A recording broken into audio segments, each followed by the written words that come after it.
direct avec les joueurs depuis leur hôtel. Angleterre-Galles, donc c'est parti. En direct avec Jean Abeyou, Jérôme Casalbou. Faites-nous rêver, faites-nous vibrer encore, messieurs. C'est à vous. Bonjour, bonjour Laurent, bonjour Serge. On va essayer de vous faire rêver au moment où les Gallois et les Anglais de Martin Johnson rentrent dernier quart de finale de ce mondial 2003. L'Angleterre, favorite numéro 1 de la compétition, qui a su gérer ses matchs de poule, notamment contre l'Afrique du Sud et contre les Samoa. Les Gallois qui reviennent de l'enfer. Question, Jérôme, est-ce qu'ils peuvent battre l'ennemi héréditaire anglais? Je vois venir Jean, mais Stevenson nous a confirmé que très peu de personnes ont parié sur une victoire de son équipe aujourd'hui, mais les Gallois ont réussi leur Coupe du Monde, ils sont qualifiés pour les quarts de finale, ils ont sorti un grand match et ils sont euphoriques après le match contre la Nouvelle-Zélande. Il leur sera toutefois très difficile de battre une équipe d'Angleterre en pleine confiance, qui possède une parfaite maîtrise de son jeu autour de son joueur Wilkinson.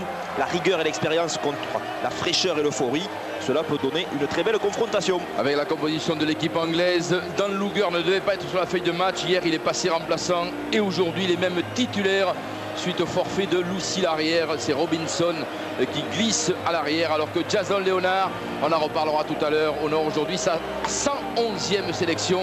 Côté gallois, c'était une équipe mixte par rapport aux Gallois que l'on a vu depuis le début de la compétition. Il y a des joueurs qui ont surpris la Nouvelle-Zélande lors du dernier match, comme notamment le 3 carrel Shane Williams, alors que Stephen Jones, et lui, a été titularisé à l'ouverture. Présence également du deuxième ligne, Robert Sidoli. Comme tout à l'heure à Melbourne, eh bien, on va marquer ici aussi une minute de silence à la mémoire des disparus de la Première Guerre mondiale, du 14 18, dont avant le 11 novembre, 2 jours avant, minute de silence ici au Suncorp Stadium de Brisbane pour ces disparus.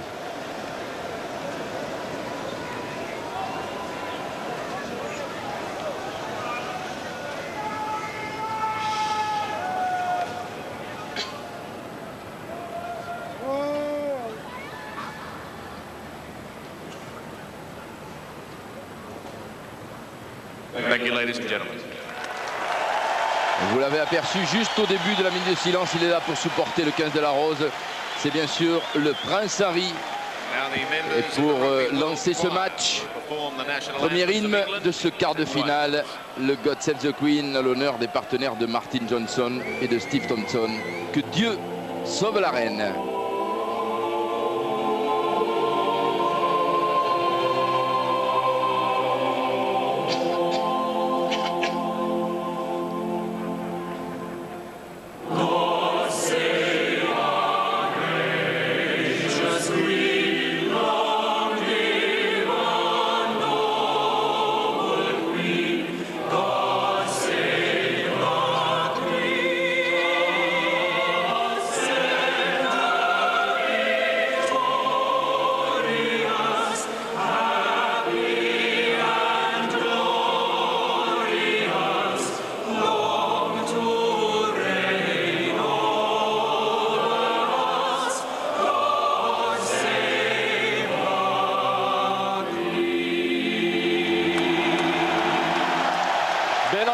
Belle ambiance ici à Brisbane pour ce quart de finale. Sous les yeux du Prince Harry, vous le découvrez à nouveau. La terre de nos ancêtres, c'est l'hymne gallois pour Colin Jarvis et ses partenaires. Traduit en simultané par nos incrustes au studio de Sydney.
Ils sont sortis de l'angoisse en se qualifiant pour les quarts de finale de ce mondial.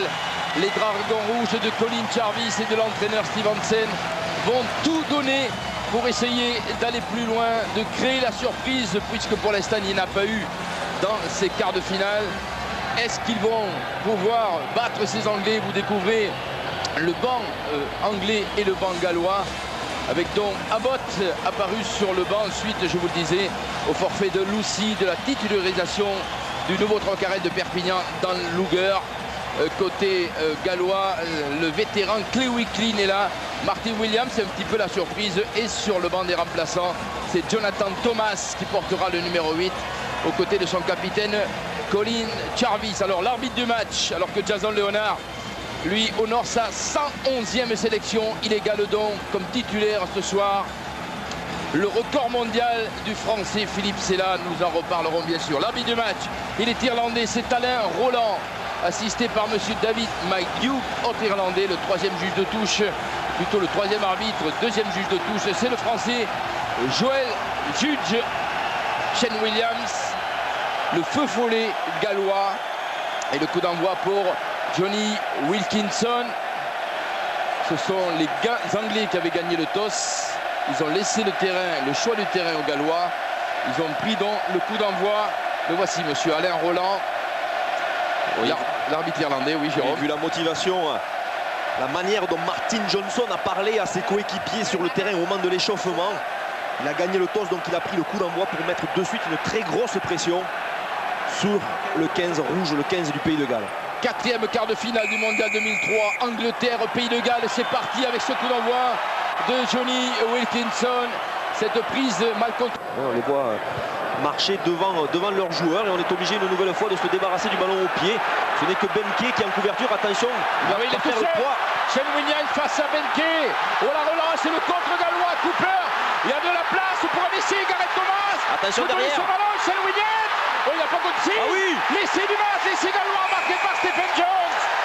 J'ai eu peur pour les Gallois que Williams ne contrôle pas la balle. Il a jonglé et cela passe à l'intérieur. Le premier essai de ce quart de finale marqué par Stephen Jones. Une résurrection miraculeuse du rugby gallois peut-être est en train de voir le jour dans ce mondial. Allez, Sidoli, ballon pris à deux mains parfaitement par le 2e ligne du Pays de Galles. Ils enchaînent aussitôt. On est bien structuré, on ils sont dans l'axe. Ils sont dans leur but. Deuxième essai du Pays de Galles sur cette prise de Robert Sidoli. Et c'est la surprise de venir de Brisbane avec ce quart de finale entre l'Angleterre. Et c'est marqué en plus par le capitaine Colin Jarvis. Le pied de Gareth Cooper dans le dos de Ben Cohen qui n'a plus contrôlé. Si après le rebond, Robinson pour la relance anglaise. Allez, toujours pareil. Il est passé, attention, il a franchi, il est très vite. Ouais, il va très vite, Robinson. Il faut fixer le dernier défenseur et c'est l'essai anglais. Le voici, l'essai de Wilkinson. Ouais, l'essai de Greenwood, pardon. Allez, Mefin Davis.